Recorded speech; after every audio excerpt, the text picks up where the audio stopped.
juga latihan. Saya akan kirimkan latihan yang berkaitan dengan normalisasi ya, normalisasi. Nah, ini kan artinya normalisasi. Kemarin kan kita belajar normalisasi ya. Normalisasi itu apa? Normalisasi itu supaya ketika kita mengintegralkan, mencari kepadatan probabilitas, ini kan pada dasarnya kepadatan probabilitas. Nah, kita usahakan kepadatan probabilitas itu sama dengan satu, gitu ya. Nah, jadi inilah dia hmm, bentuk dari eh, mekanika kuantum, penyederhanaannya ya. Walaupun kita bilang bukannya sederhana kali, tapi ya seperti ini dia. Nah, jadi tujuan normalisasi itu supaya integrasi ya dari si fungsi gelombang, ingat ya ini fungsi gelombang konjugat eh, dikali fungsi gelombang d tau sama dengan satu. Nah, itu tujuan normalisasi. Oke. Nah, D tau ini apa? D tau ini volume. Jadi ingat ya, kan dia bisa satu dimensi, bisa tiga dimensi. Nah, kalau satu dimensi dia dx, tapi kalau tiga dimensi kan dx, dy, dz ya. Nah, tapi kan terlalu ribet gitu ya terminologinya. Jadi disederhanakan menjadi D tau ini, D tau atau kita sebut sebagai volume ya.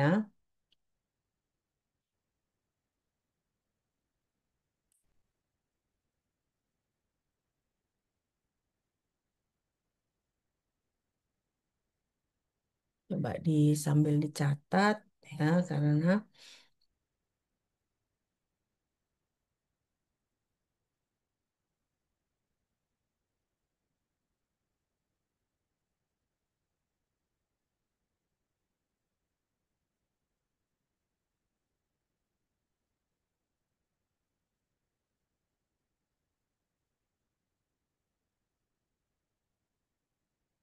udah selesai dicatat.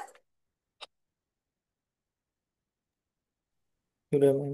Udah ya. Nah, jadi kita eh apa tujuan tujuan kita mempelajari itu semua? Tujuannya kita eh, bisa menghitung probabilitas ya. Probabilitas atau kepadatan probabilitas. Nah, jadi biasanya itu kan dia ada regionnya, nanti kan seperti yang hari Selasa kemarin ada wilayah ya. Wilayahnya itu apa? Wilayahnya itu antara X sampai DX. Nah, jadi integrasi dari si modulus itu kan modulus namanya kan. Nah, itu eh, probabilitas untuk menemukan sistem di wilayah terbatas. Nah, kan terbatas. Dia bukan infinity tapi ditentukan. Nah, ditentukannya apa? Misalnya X tambah DX gitu. Wilayahnya kecil aja karena ini kita berbicara partikel ya.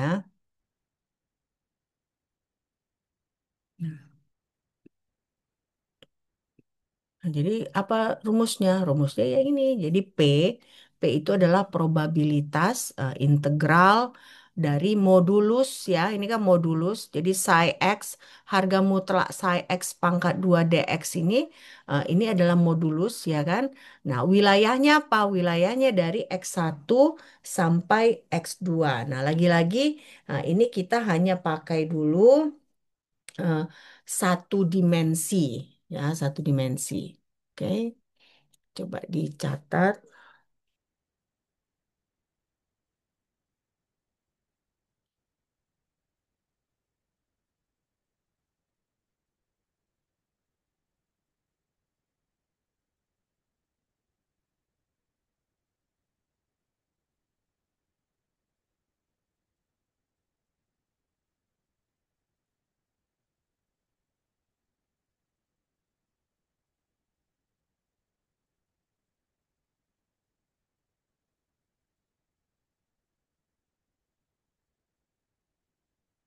Sudah?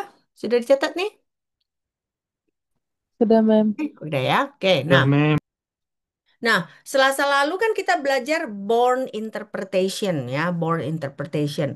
Nah, Born interpretation itu menyatakan bahwa kepadatan probabilitas itu merupakan integrasi dari modulus. Nah, jadi yang P itu tadi itu sebenarnya adalah inti dari Born interpretation atau interpretasi dari Born. Nah, tapi interpretasi Born ini menyebabkan ada persyaratan-persyaratan atau kendala. Nah, kalau misalnya dalam bahasa Inggrisnya disebut constraint. Nah, jadi artinya ada batasan-batasan yang harus dibuat pada fungsi gelombang karena adanya Born interpretation ini, ya. Nah, apa aja kendalanya? Kendala pertama itu tidak boleh fungsi gelombang itu bernilai infinity. Nah, jadi artinya apa? Harus ada nilainya. Kalau dia misalnya infinity, berarti interpretasi Born itu gagal. Jadi makanya di sini constraint salah satu constraint ya, constraint pertama itu adalah bahwa tidak boleh ada nilai infinity, ya. Nah, jadi sebenarnya memang eh, kalau kalian baca buku kimia fisika tentang mekanika kuantum ini, memang kita selain pertama matematika kita harus kuat, konseptual kita juga harus kuat. Nah, karena ini kan tadi ingat si Born interpretation. Akibatnya setelah ada interpretasi Born ada eh, batasan ya, constraint pada fungsi gelombang. Oke. Kalau udah selesai dicatat, di ini kan ya, dibilang ya, biar.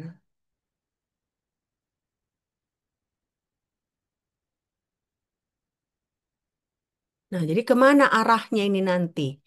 Arahnya nanti, kalau ada persamaan matematika pada fungsi gelombang ini, harus hanya ada solusi tertentu. Nah, jadi hanya beberapa solusi yang diterima. Ya. Nah, jadi arahnya kemana? Arahnya ke penyelesaian persamaan. Kalau kalian lihat kan fungsi gelombang itu kan persamaan matematika kan?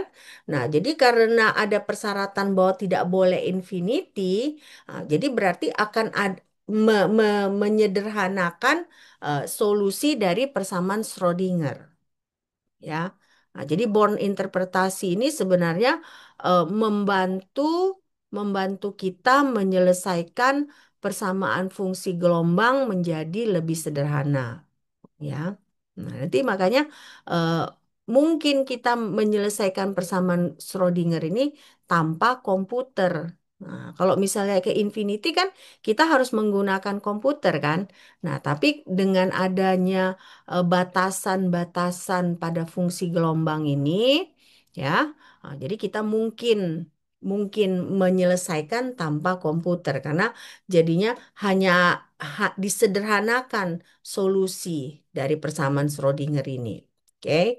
Nah, jadi di sini artinya ya, interpretasi Born itu akibatnya juga akhirnya solusi dari persamaan Schrodinger ini eh, hanya satu.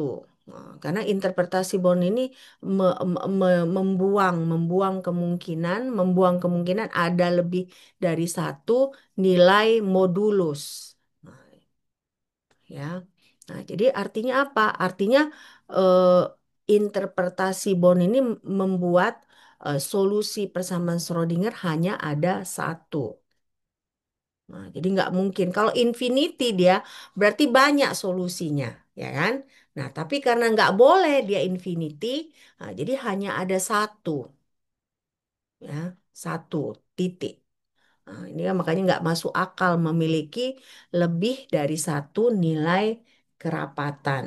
Ya, nah inilah dia eh, akibat dari Born interpretation. Selesai dicatat ini?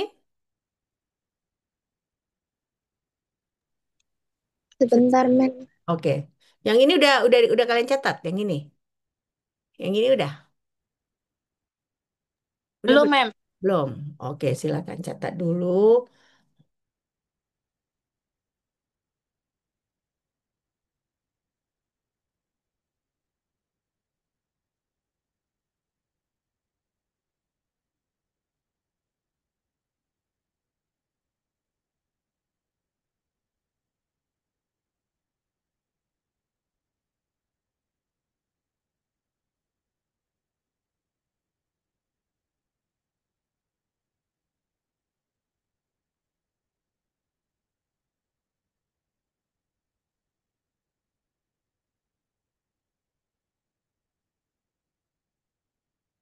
Sudah?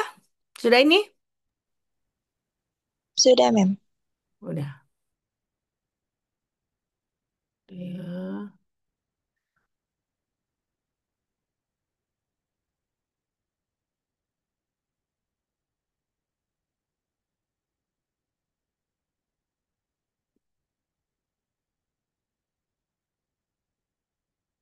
Ya, nah jadi ini dia.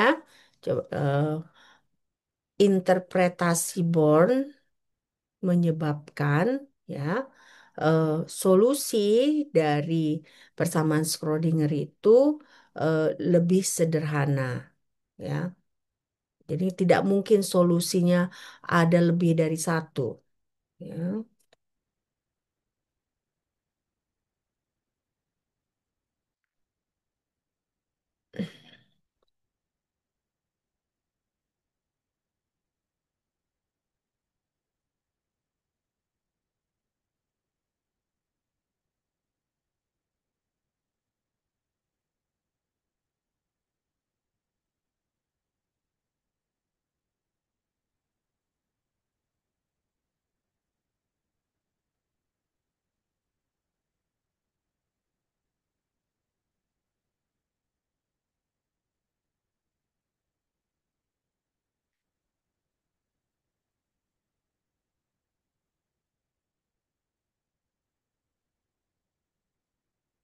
Oke.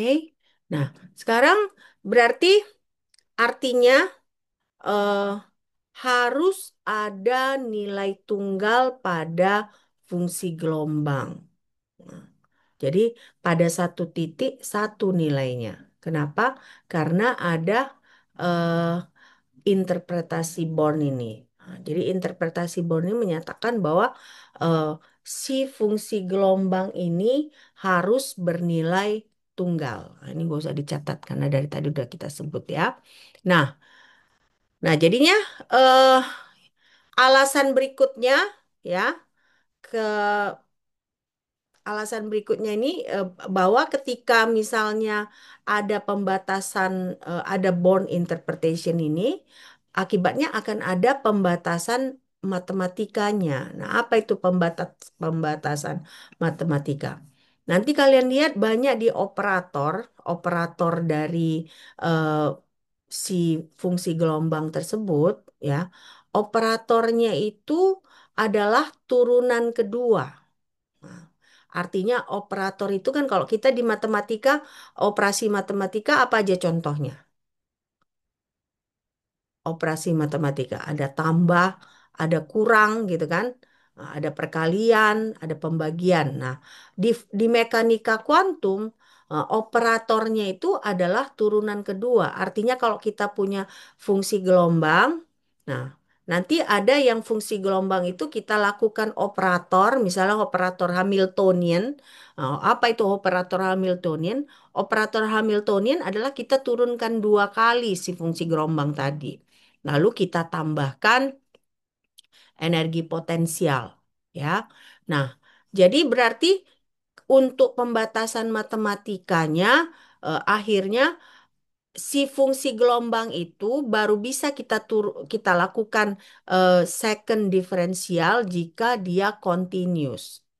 Nah, continuous. Continuousnya terus menerus gitu ya. Nah, jadi makanya pembatasan pertama apa tadi? Dia harus satu nilainya, ya, nggak boleh infinite ya.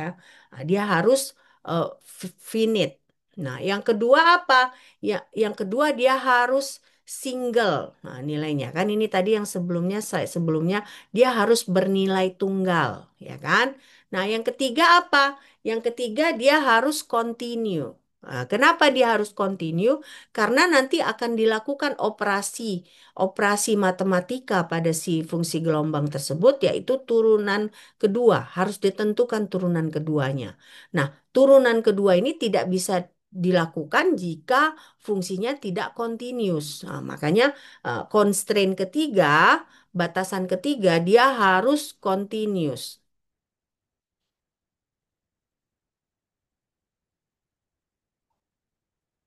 ya, continuous. Nah, ini dia eh,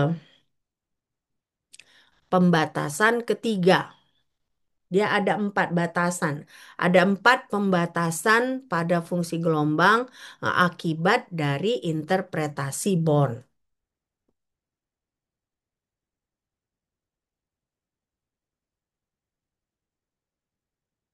Oke?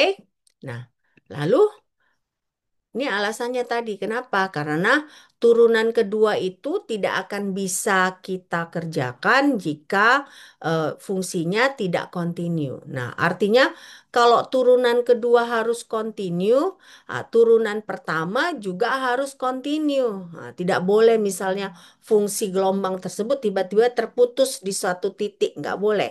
Nah, dia harus continuous. Kenapa?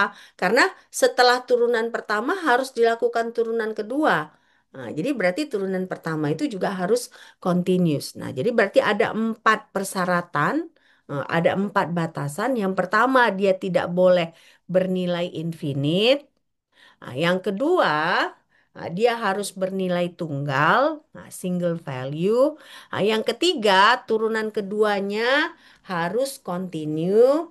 Baru yang keempat, turunan pertamanya harus continue. Nah, jadi harus harus dia continuous pada turunan pertama dan pada turunan kedua. Nah, itu adalah 4 batasan pada fungsi gelombang. Ya, silakan dicatat dulu sebelum kita lanjut. Nah, eh, memang ini kita harus pelan-pelan gitu ya memahami eh, mekanika kuantum ini. Tapi kalau ditanya sebenarnya kan ya, mekanika kuantum di kimia ini tidak seberat di fisika. Jadi kalau kalian nanti ketemu sama teman-teman kalian di fisika, pasti mereka bilang mekanika kuantum mereka lebih rumit lagi ya. Nah, dulu waktu saya S3, saya kan ngambil kelas mekanika kuantum kan. Nah, tapi untuk level S3. Nah, saya ketemu dengan teman saya yang lagi ambil S3 juga di fisika kan. Orang dari Iran ya, dari Iran. Biasanya orang dari Iran itu pinter-pinter ya, mereka jago-jago matematika gitu biasanya kan. Nah, jadi kami ketemunya karena kami sama-sama international student, sama-sama ketemu di kelas bahasa Inggris karena kami kan jadi asisten lab anak-anak S1 gitu ya, mahasiswa S1. Nah, jadi di sana wajib kalau jadi asisten lab kami wajib ikut kelas bahasa Inggris. Walaupun kami sebenarnya sudah memenuhi persyaratan bahasa Inggris. Nah, jadi saya diskusi, saya cerita ke mahasiswa fisika S3 orang dari Iran ini ya. Saya bilang, saya ngambil mata kuliah mekanika kuantum. Lalu saya cerita topiknya ini. Aduh, kamu tahu nggak, kalian mahasiswa kimia itu mekanika kuantumnya belum apa-apa dibandingkan kami. Nah, memang waktu saya perhatikan tuh kalau mahasiswa kimia lebih mahasiswa fisika lebih lebih berat, lebih condong matematikanya. Nah, ini sebenarnya walaupun saya bilang sulit, eh, slide saya ini udah saya usahakan sesimpel mungkin gitu ya. Karena kalau saya buat terlalu terlalu rumit, kalian nanti belum apa-apa udah patah semangat duluan. Jadi makanya eh, kalau kalian bingung, kalian nggak sendiri gitu ya. Ya, saya juga awalnya ketika belajar ini ya bingung juga. Nah, tapi bagaimana caranya? Baca terus, baca, latihan, latihan. Makanya yang saya kirimkan kemarin, coba kalian latih, coba kalian pelajari. Oke? Ini sekedar intermezzo ya, pengalaman saya kuliah gitu ya. Karena kalian kesusahan sekarang, saya sudah pernah juga mengalami seperti yang kalian alami, kesusahan ya. Nah, intinya apa? Intinya kita kerja keras ya, belajar terus-menerus, oke? Nah, Nah, jadi berarti tadi yang sudah saya sebutkan dari tadi, inilah dia summary-nya, ringkasannya. Jadi kendala pada fungsi gelombang atau batasan, batasan pada fungsi gelombang itu ada 4. Pertama itu dia tidak boleh nilainya infinity. Dia harus finite, harus terbatas. Nah, terbatas pada wilayah yang terbatas. Yang kedua, dia harus bernilai tunggal. Nah, yang ketiga dia harus continue. Kenapa dia harus continue? Karena kita harus melakukan operasi matematika turunan kedua. Nah, nanti sesudah ini kita belajar apa itu operator ya. Nah, yang keempat, turunan pertamanya pun harus continue. Karena tidak akan mungkin turunan kedua continue kalau turunan pertama tidak continue. Nah, jadi ini adalah 4 batasan pada fungsi gelombang. Coba kalian catat pelan-pelan. Jadi apa yang saya ceritakan dari awal itu, inilah dia ringkasannya. Ya, pertama dia harus finite ya, eh, terbatas. Kedua dia harus bernilai tunggal. Nah, ketiga dia harus continue. Keempat turunan pertamanya harus continue. Nah, ini dia 4 batasan, 4 constraint. Nah, ya, constraint pada fungsi gelombang. Oke, kalau udah selesai dicatat, ini ya, kalian bilang, coba perhatikan.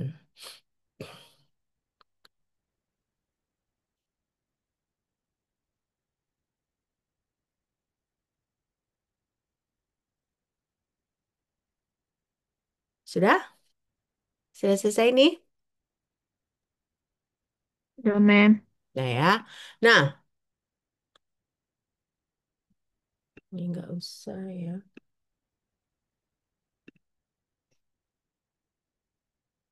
Berarti nggak ada gambar.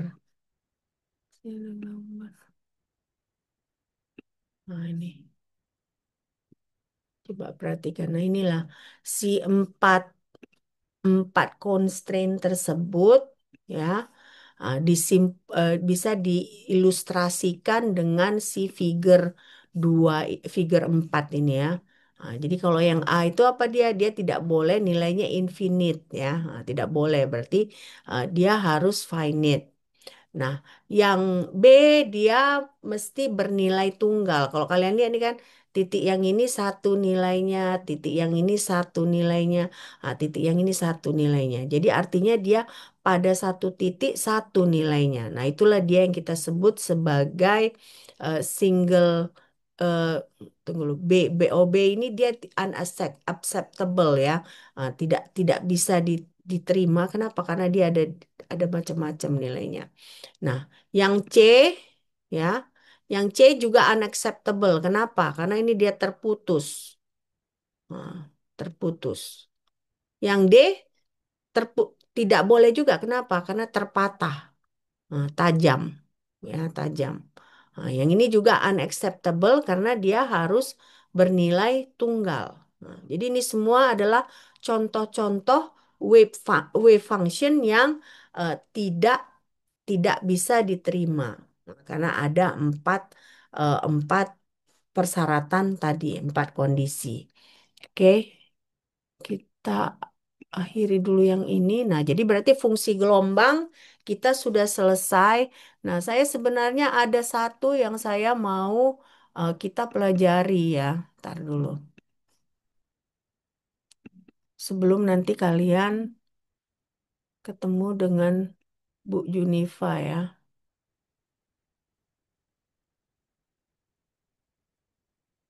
Sebentar ya, sabar ya.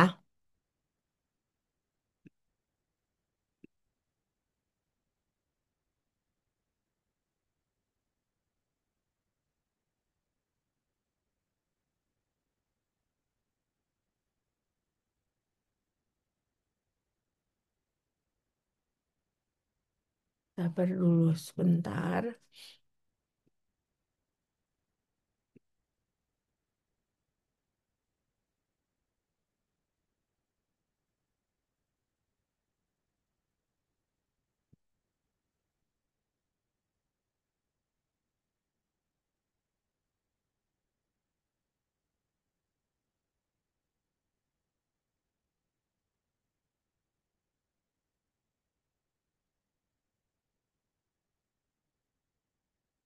Oke. Nah, jadi kita fungsi gelombang sudah selesai. Sekarang kita masuk ke operator. Nah, operator dan observables. Nah, jadi operator dan observable. Nah, operator itu yang tadi saya bilang. Operator ini adalah operasi matematika pada mekanika kuantum. Nah, kalau kalau kita matematika biasa kan operatornya itu eh, penjumlahan, pengurangan, pembagian. Nah, nanti kita lihat di sini kalau untuk mekanika kuantum, operatornya itu ada tertentu definisinya. Oke. Nah, ini kita masuk ke topik yang baru ya, operator dan observable. Nah, jadi balik lagi kan kita dua pertemuan terakhir sudah belajar tentang fungsi gelombang ya. Nah, fungsi gelombang ini eh, pada intinya berisi informasi, informasi dari suatu partikel. Karena fungsi gelombang itu kan memberikan informasi tentang keadaan partikel kita. Apa aja informasinya? Pertama, informasinya lokasi. Di mana lokasinya? Makanya tadi kan bisa kita hitung probabilitas dari suatu partikel ada di suatu region gitu. Nah, jadi makanya si fungsi gelombang ini kita bisa tahu di mana lokasinya. Informasi lokasi. Yang kedua apa? Yang kedua misalnya momentumnya. Makanya kan minggu lalu kan kita ada bukan minggu lalu, Selasa kemarin ada kita berhitung tentang momentum ya. Jadi dari fungsi gelombang ini kita bisa menentukan berapa momentumnya. Ya, nah inilah fungsi gelombang. Oke. Oh, ini kalian mau catat dulu atau sudah? Sudah dicatat belum? Hmm? Belum, Udah, Mem. Mem. Ah, belum? Udah, Mem. Udah, oke, udah ya. Oke. Nah, sekarang balik lagi kita ke si persamaan Schrodinger. Persamaan Schrodinger kalian masih ingat nggak ya minggu lalu? Apa persamaan Schrodinger? Yang hari Selasa, apa? Apa persamaan Schrodinger? Ini ya, persamaan dua ini kan persamaan Schrodinger ya. Nah, ya. Ini persamaan Schrodinger. Nah, jadi persamaan dua ini kalau kita sederhanakan dia ini adalah persamaan satu. Nah, kalian lihat apa bedanya? Ada ini H topi ini. Kalian lihat nih kan, ini namanya operator Hamiltonian. Nah, ya. Jadi salah satu juga kunci kita belajar mekanika kuantum, kalian belajar apa arti dari simbol-simbol ini. Ya. Oke, yang ini kemarin saya apa? Yang ini Fungsi apa? gelombang, Mem. Fungsi gelombang. Nah, si H pakai topi ini kita sebut sebagai operator. Operator ya. Nah, ini dulu. Nah, operator. Jadi kalau kalian lihat, berarti kan kalau ada H bar psi sama dengan E psi, artinya si operator ini sama dengan apa? Operator ini sama dengan apa? Eigenvalue, Mem. Belum, ini kita belum eigenvalue ya. Nah, eigenvalue-nya nanti si E. Nah, energi ini adalah eigenvalue-nya nanti. Makanya si fungsi gelombang itu harus ada, dia memenuhi persyaratan sebagai eigenfunction ya. Nanti nih si Andika langsung main Apa aja langsung ya? Belum, ini belum eigenvalue. Memang nanti kita belajar ke arahnya ke situ. Nah, E ini yang eigenvalue ya. Nah, jadi artinya si operator Hamiltonian itu adalah apa? Adalah ini negatif H bar pangkat 2 dibagi 2M turunan kedua dari fungsi gelombang ditambah Vx. Itu adalah operator Hamiltonian. Ya.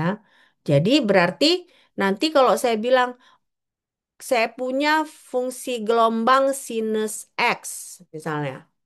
Nah, coba lakukan operator Hamiltonian. Nah, jadi artinya kalian turunkan dua kali si sinus X itu, kalian kalikan dengan negatif H bar pangkat 2 per 2M, lalu kalian tambahkan dengan si energi potensial. Nah, itu adalah kita sebut sebagai operator Hamiltonian. Ya, nah, coba kalian catat. Udah selesai dicatat belum? Udah Belum, selesai? Mem. Belum, coba catat. Nah, jadi ini nomor satu ini bentuk ringkas dari persamaan Schrodinger. Nomor dua ini, persamaan dua ini setelah kita jabarkan si satu, kita dapatlah persamaan Schrodinger secara lengkap. Jadi artinya berarti persamaan Schrodinger ini kita melakukan operator Hamiltonian pada fungsi gelombang, itu akan menghasilkan energi total. Nah, kalau kalian lihat kan ini ada fungsi gelombang, ada fungsi gelombang. Nah, artinya setelah kalian melakukan operator matematika ini, kalian tetap menghasilkan fungsi gelombang yang sama. Ya. Nanti kita ada contohnya ya. Nanti ujian UTS-nya sampai di sini, nah, sampai di topik operator ya. Nah, supaya kalian apa tahu mempersiapkan. Tapi nanti akan saya kirim lagi contoh-contoh soal. Oke? Selesai nih? Sudah, Selesai? Mem. Selesai, Mem. Oke. Nah, jadi sekarang eh, tadi saya sudah bilang, apa itu operator Hamiltoniannya? Operator Hamiltoniannya adalah sama dengan negatif H bar pangkat 2 per 2M, turunan kedua dari si fungsi gelombang ditambah energi potensial. Jadi inilah dia operator Hamiltonian tadi. Ya,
sudah?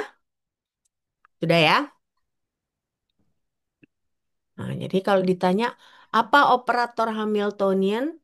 Operator Hamiltonian adalah negatif H bar pangkat 2 per 2M turunan kedua dari fungsi gelombang tambah energi tambah energi potensial. Nah, itu adalah operator Hamiltonian. Nah, jadi H H hat. Nah, kita sebut sebagai H-hat. H-hat itu adalah operator Hamiltonian. Nah, tadi saya sudah jelaskan.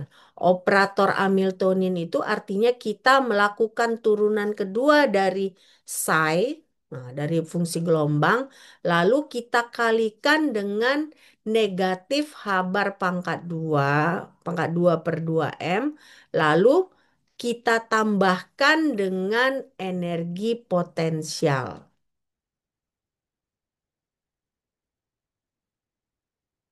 Nah, energi potensialnya jangan lupa dia dikalikan dengan fungsi gelombang, ya. Nah, nanti masuklah kita ini ke eigenvalue, ya, masuk ke eigenfunction. Jadi nanti persyaratan dari si persamaan Schrodinger itu yang kita fungsi gelombangnya itu harus merupakan eigenfunction, ya. Sudah ini? Sudah ya. Sudah, Nah, ma'am.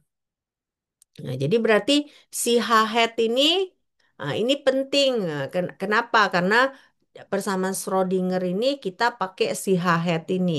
Nah, dia dari nama eh, William Hamilton. Nah, ini sejarah aja ya. Nah, kalian perlu tahu juga awalnya dari mana. Nah, William Hamilton inilah yang em, mulai merumuskan mekanika kuantum. Jadi kalau kalian lihat, dia bukan kimiawan ya. Nah, si William Hamilton ini matematikawan. Jadi makanya memang pelajaran mekanika kuantum ini dia banyak melakukan eh, matematika gitu. Jadi matematikanya harus kuat. Nah, jadi lihat aja nih operator Hamiltonian. Ini pelajaran mekanika kuantum, tetapi yang merumuskan mekanika kuantum itu adalah seorang matematikawan, ya. Nah, balik lagi gitu. Pengalaman saya ya, supaya kalian nggak jenuh juga. Nah, ini pengalaman saya. eh, Waktu saya mengambil mata kuliah mekanika kuantum ini sewaktu S3 ya, saya kan punya saudara. Saudara saya ini dosen matematika gitu ya. Nah, dia belum pernah belajar mekanika kuantum. Tapi begitu dibacanya textbooknya, dia bilang, oh ini matematika semua. Jadi dia tanpa dia pernah belajar mekanika kuantum, dia bantu saya menjelaskan tentang mekanika kuantum ini. Nah, dia basicnya dia PhD matematika. Nah, jadi artinya apa? Artinya berarti memang untuk mekanika kuantum ini kalian harus berlatih matematika ya.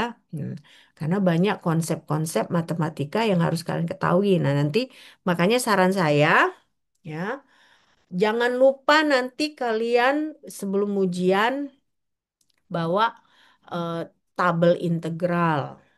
Nanti kalian akan butuhkan tabel integral ya.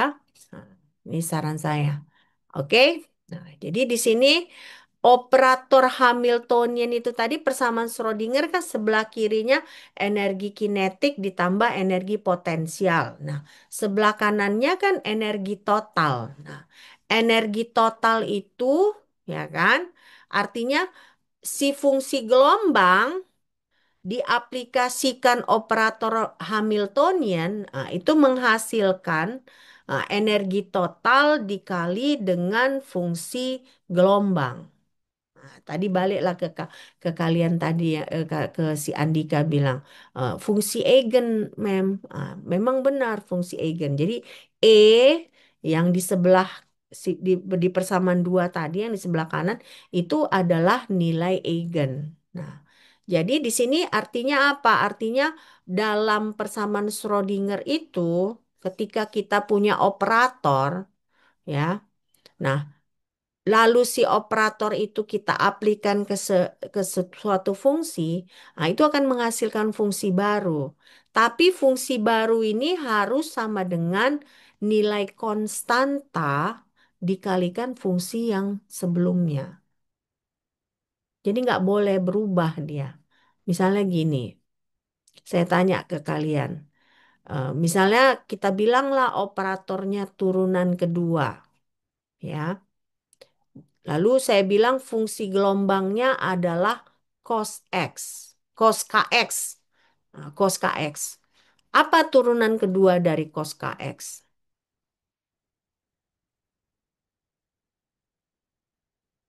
Apa turunan kedua dari cos kx? Min kosin X, men. Ah, Min kosin X.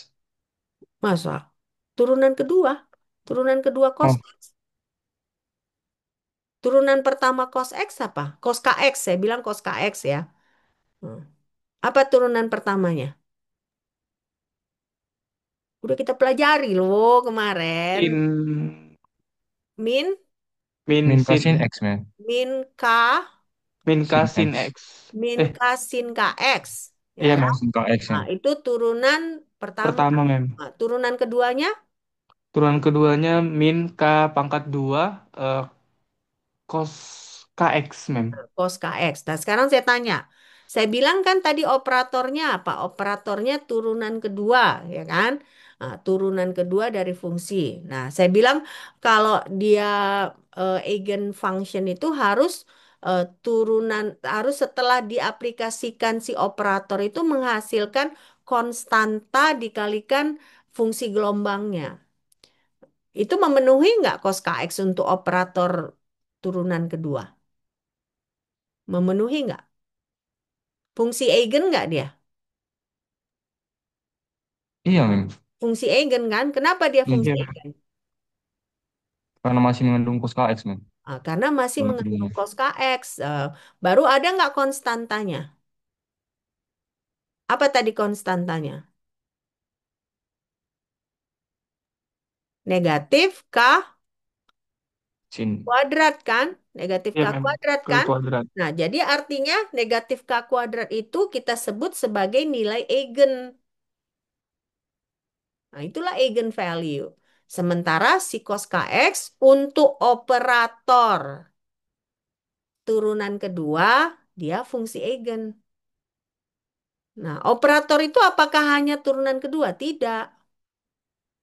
Ya, nanti ada banyak macam-macam operator dan berarti kalau misalnya cos kx itu dia fungsi eigen untuk operator turunan kedua, tapi kalau untuk operator turunan pertama, apakah cos kx itu fungsi eigen? Nah, misalnya saya bilang cos kx turunan pertamanya apa tadi? Min sin eh min kosin KX, men. Sin K sin Sin kx. KX. Nah, sekarang setelah kita lakukan operator turunan pertama, apakah masih sama fungsinya? Sudah beda, men. Berbeda. Berbeda. Jadi artinya apa? Artinya di situ cos kx itu fungsi eigen untuk operator turunan kedua. Nah, tetapi dia bukan fungsi eigen untuk operator turunan pertama. Nah, jadi artinya di sini berarti si fungsi eigen itu eh, bisa fungsi eigen di satu jenis operator, bisa bukan fungsi eigen di operator yang berbeda. Nah, jadi nanti kalian harus belajar bahwa operatornya itu ada bermacam-macam ya. Nah, jadi berarti kan di sini ini saya sudah jelaskan sebenarnya ya. Jadi fungsi eigen itu kalau kita lakukan operator eh, hasilnya itu masih fungsi itu tapi dikalikan dengan konstanta. Di mana konstanta ini kita sebut sebagai eigen value atau nilai eigen. Ya. Oke, udah jelas belum ini? Fungsi eigen, nilai eigen. Udah jelas belum? Udah, Paham, Mem. men. Udah ya? Oke. Karena ini nanti basicnya. Nah, seterusnya nanti ketika sudah belajar dengan Bu Junifa pun, nah, kalian perlu tahu apa itu fungsi eigen, apa itu eigen value ya. Nah, jadi inilah dasarnya gitu. Nah, jadi kalau ditanya operator nanti operator itu bukan hanya operator Hamiltonian, tapi untuk persamaan Schrodinger memang dia operator Hamiltonian. Oke, nah, jadi ini dia. Persamaan Schrodinger itu bisa kita tulis operator dikali fungsi. Nah, jadi maksudnya si fungsi ini kita aplikasikan operator, nah itu sama dengan faktor konstan dikalikan fungsi yang sama. Nah, faktor konstan ini yang kita sebut sebagai nilai eigen. Nah, jadi kalau dalam persamaan Schrödinger, E tadi energi total, nah itu adalah eigen value. Nah, ya, eigen value. Oke, ini jadi ini nggak usah ya.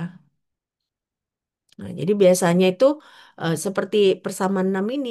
Nah, jadi operator terhadap fungsi sama dengan omega. Oh, ini kalau omega besar ini operator, ya kan? Dan ada headnya, ya, ada kepalanya, ada topinya. Ini sama dengan omega kecil dikali fungsi gelombang. Nah, jadi artinya yang ini operator, yang ini adalah nilai eigen. Nah, jadi yang kecil itu kita sebut sebagai nilai eigen. Oke? Coba dicatat, ini penting ya. Nah, jadi kalau yang besar, kapital, kapital omega, itu adalah operatornya, tapi harus pakai head ya. Nah, lalu yang small, small omega, omega huruf kecil, itu kita sebut sebagai nilai eigen atau eigen value. Nah, jadi kalian lihat operator pada fungsi gelombang sama dengan konstanta dikali fungsi gelombang. Jadi nggak boleh fungsi gelombangnya berubah setelah kalian aplikasikan operator. Dia cukup nanti ada pengalinya konstanta.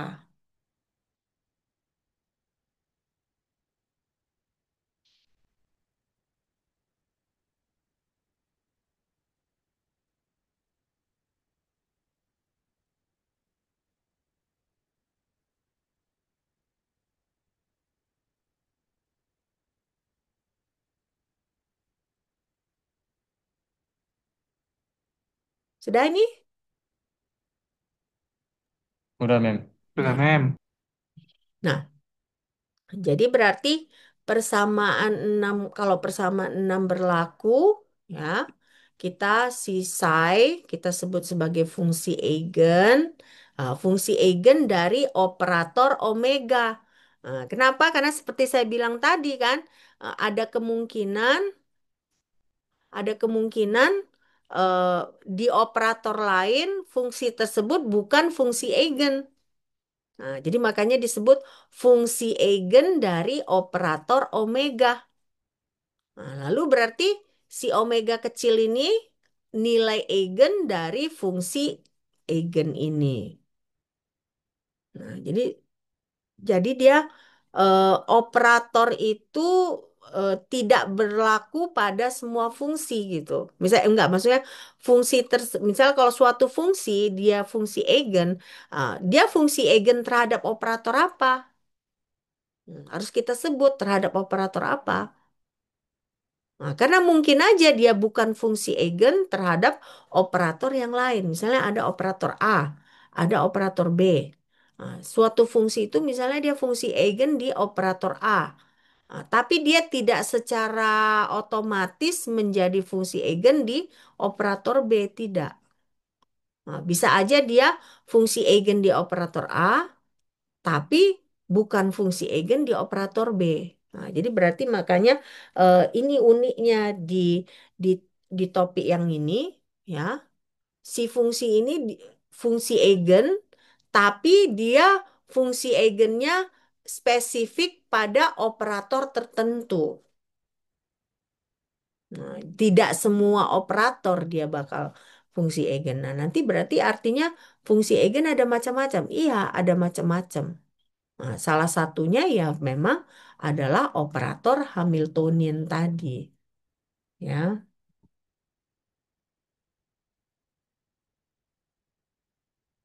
oke. Selesai ini dicatat. Sudah, Mem. Nah, ya. Udah, Mem. Nah, Berarti ini saya ulang, saya terus ulang aja. Kenapa? Karena seringkali nggak tahu, kebetulan mahasiswa yang saya ajarkan sering bingung dengan konsep ini. Nggak tahu apa saya yang kurang jelas, kurang jelas menjelaskan, ya. Tapi ini makanya saya selalu ulang di beberapa. Jadi berarti persamaan 5 ini kita bisa tulis di persamaan 7. Ini persamaan 7. Jadi operator diaplikasikan pada fungsi eigen sama dengan eigenvalue dikalikan fungsi eigen. Fungsi eigen yang ini dengan yang di sebelah kiri dengan yang di sebelah kanan harus sama. Nggak boleh berbeda. Ya,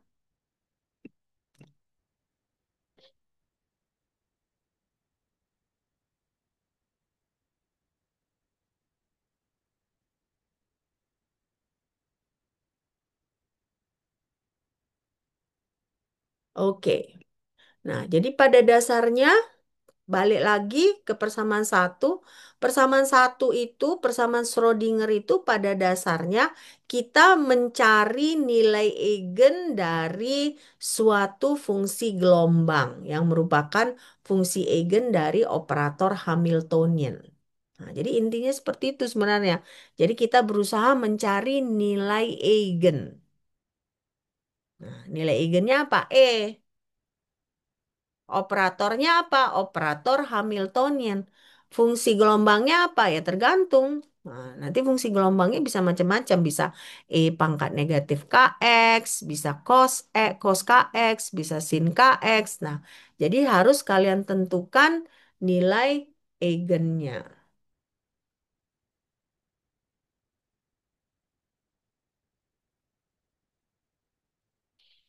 Oke? Nah, ini saya rasa cepet ya. Dicatat kan? Nggak lambat ya. Nah, jadi berarti artinya apa? Eh, si persamaan Schrodinger itu ya bisa berusaha kita selesaikan untuk apa?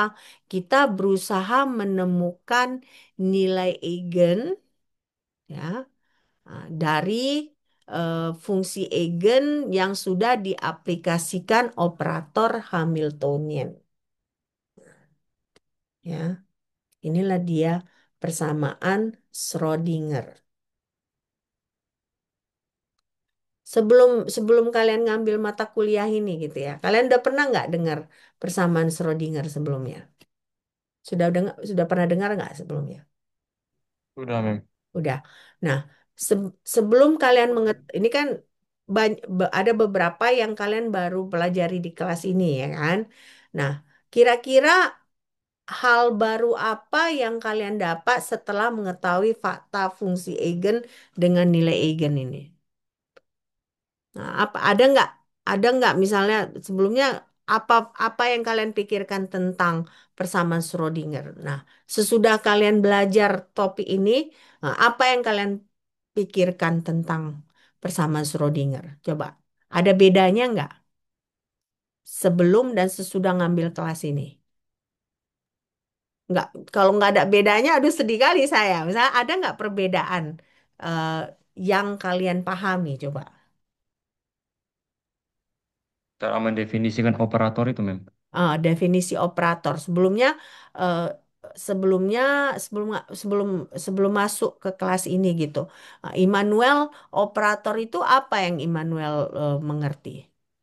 Saya kira hal itu sebenarnya semacam nilai, Mem. Jadi nilai Ma- yang dikalikan dengan fungsi gelombang. Oke, jadi Ternyata hal itu mm, punya operasinya lagi. ya. Nah, selama ini kan kalian menganggap oh itu mungkin konstanta biasa gitu ya. Iya, Mem. Ternyata dia merupakan operator. Operator itu artinya seperti operasi matematika. Nah, ya, jadi Hamiltonian itu operator Hamiltonian itu dia bukan konstanta tapi merupakan operasi matematika. Nah, jadi maksudnya saya berharap gitu ya, eh, kan pasti dulu ada konsep-konsep yang kalian tahu tentang persamaan Schrodinger. Sedikit-sedikit pasti kalian tahu. Nah, harapan saya dengan kita mulai mengerti fungsi eigen, eigenvalue, operator. Jadi konsep-konsep yang belum jelas itu jadi lebih jelas gitu ya. Oke. Nah, Sekarang ini berarti operator lainnya apakah ada? Ada.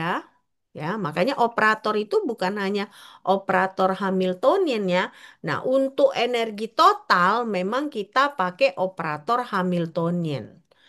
Tapi ada juga operator yang kita bisa mengukur momentum linier atau momen dipol listrik. Jadi artinya apa?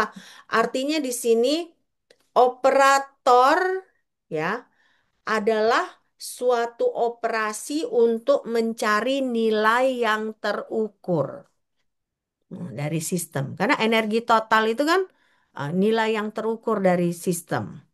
Momentum linier nilai yang terukur dari sistem. Momen dipol listrik nilai yang terukur dari sistem. Jadi artinya makanya kan judul topiknya apa? Operator dan observable. Operator apa? Operator fungsi yang operasi matematikanya tadi. Observable apa? Yang diamati. Jadi setiap operator itu unik dia observable-nya. Ya, operator Hamiltonian dia observable-nya apa? Energi total. Nah, nilai eigennya adalah energi total. Nah, operator momentum linier, ya, apa operator momentum linier? Nanti dia ada P hat. Nah, P hat itu jadi P di atasnya ada kayak topinya itu adalah operator momentum linier. Nah, operator momentum linier apa? Apa observable-nya? Ya momentum, ya. Tergantung dia apakah PX, PY, PZ. Kalau PX berarti momentum pada sumbu X. PY berarti momentum pada sumbu Y. Nah, jadi berarti operator itu berkaitan dengan sesuatu yang terukur pada sistem. Nah, berarti nilai eigen itu adalah sesuatu yang terukur pada sistem. Contohnya apa yang tadi? Energi total, momentum linier, momen dipol. Nah, itu adalah contoh-contoh eh, observable-nya ya, observable. Oke, sudah dicatat ini? Sudah? Oke, saya asumsikan sudah ya. Nah, jadi berarti di sini untuk setiap operator, ya kan, akan ada observable-nya. Nah, nilai eigen ini adalah observable-nya. Nah, lalu berarti si fungsi eigen ini harus dia sesuai dengan operatornya. Kalau nggak sesuai berarti dia bukan fungsi eigen. Dalam arti apa sesuai? Artinya ketika dilakukan operator ini pada fungsi eigen ini akan menghasilkan fungsi eigen tersebut lagi gitu ya. Nah, jadi berarti si omega ini yang kita sebut sebagai observable. Nah, nilai dari sistem. Ya. Oke, kita kayaknya kalau ngomong-ngomong aja nggak akan itu ya, nggak akan jelas. Kita latihan ya. Nah, kita coba latihan biar jangan membosankan. Sebentar ya,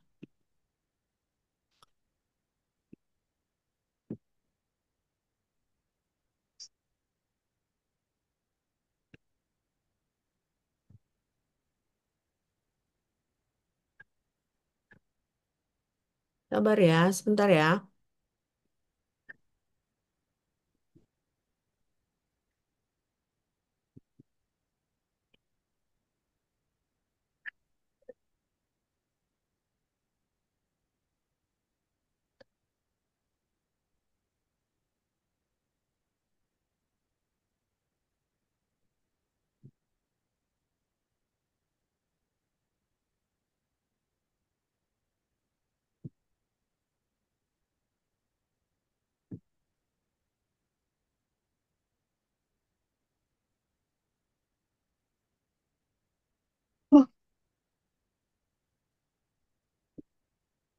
Jadi nanti nih ingatkan saya supaya saya langsung memberikan soal-soal untuk kalian pelajari ya.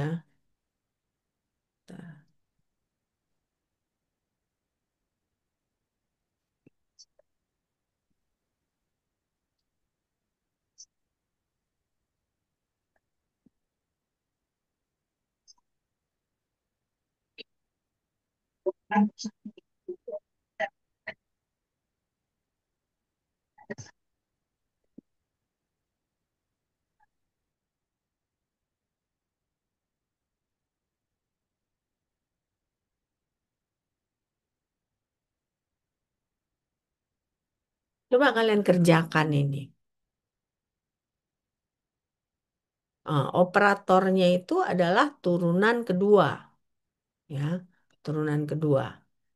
Nah, ada beberapa fungsi sini. Ada fungsi I, fungsi cos kx, fungsi E pangkat IKX, ada fungsi KX, ada fungsi E pangkat negatif AX pangkat 2. Nah, coba misalnya ada nggak nilai eigennya untuk tiap-tiap fungsi ini? Mereka fungsi eigen nggak untuk operator turunan kedua? Coba kalian kerjakan. Ya, coba dikerjakan.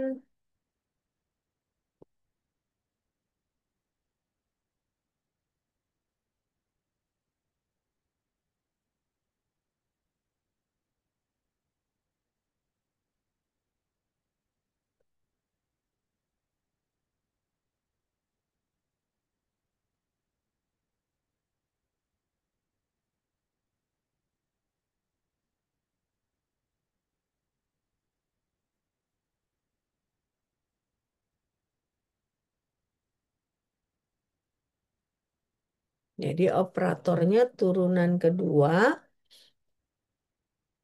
Nah, fungsi yang akan dites, karena kan kita belum tahu ini apakah dia fungsi eigen atau tidak ya. Nah, cos kx tadi udah jelas ya, dia fungsi eigen untuk operator turunan kedua.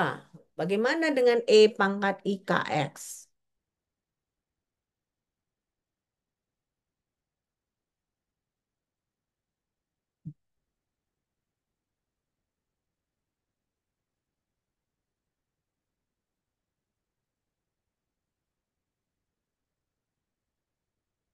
Ya ini enggak eh, fungsi eigen enggak? Coba kalian kerjakan ya. Sudah ngerti kan apa yang mau ditanyakan kan?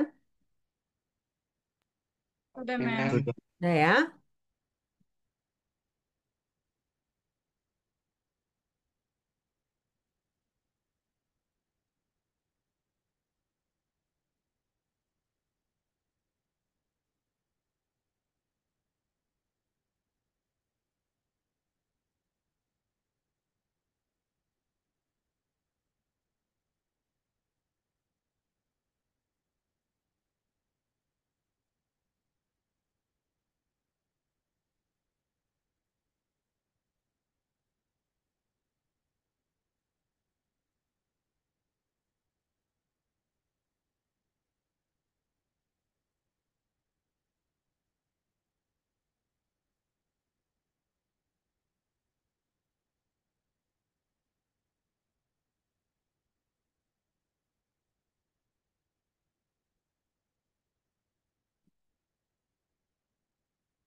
Kalau yang ini dia fungsi eigen ya kan? Tapi nilai eigennya berapa? Nilai Ya- eigen yang Hmm? Yang nomor min dua, Mem. K2. Nomor I nih, I. Yang nomor 2 tapi yang I nih. Min K2, Eigennya Mem. min K kuadrat, Mem. K Min kuadrat. kan Min KX. min K. Enggak min KX lah, min K kuadrat. Iya, Kalau Mem. KX dia udah variabel berarti bukan fungsi eigen ya. Nah, jadi Iya, Mem. K kuadrat. Nah, E pangkat IKX ini apa nilai eigennya? Min Min K min T Min K pangkat 2, Mem. Hah? Min K kuadrat K IKX. kuadrat. Enggak pakai I. pangkat KX, Mem. Kalau saya tanya nilai eigen, berarti hanya konstantanya ya. Nah, ini juga adalah negatif K kuadrat. Bener nggak? Iya, Iya, Mem. Mem. Oh Negatif iya, K salah. kuadrat. Nah, kalau KX, Nol, Mem. Bukan Bukan nol. Mem. nilai, Nilai bukan eigen kan? fungsi Karena eigen. dia eh, dikali nol, dia tetap nol gitu ya. Jadi dia tetap dianggap fungsi eigen ya. Nah, jadi KX ini adalah fungsi eigen, nilai eigennya adalah nol. Oke. Nah, sekarang E pangkat negatif AX pangkat 2 itu fungsi eigen nggak untuk operator turunan kedua? Bukan, Mem. Bukan Enggak, Mem. fungsi eigen Enggak, ya. Mem. Kenapa bukan fungsi eigen? Karena dia fungsi yang baru kan. Kenapa? Karena ini kan harus Masih kalian mengandung X, Mem. turunkan kan. Jadi berarti ada dia ada lagi X-nya X gitu. pangkat Jadi 2-nya, X Mem. pangkat duanya. Jadi makanya dia bukan fungsi eigen. Nah, kalau dia bukan fungsi eigen, berarti dia tidak ada nilai eigennya. Oke. Nah, jadi eh, tapi ingat itu semua hanya untuk operator turunan kedua. Kalau operator yang lain nanti beda lagi. Oke? Oke. Saya rasa sampai di sini dulu. Apakah ada pertanyaan? Apakah ada Saya, pertanyaan? Tidak ada.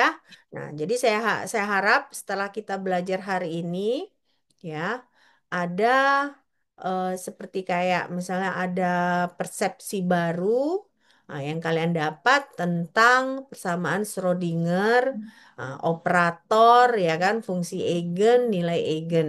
Oke? Oke, sampai jumpa hari Selasa. Hari Selasa kemungkinan besar kita sudah offline ya. Oke, sampai jumpa. Bye. Terima kasih, Mem. Mem.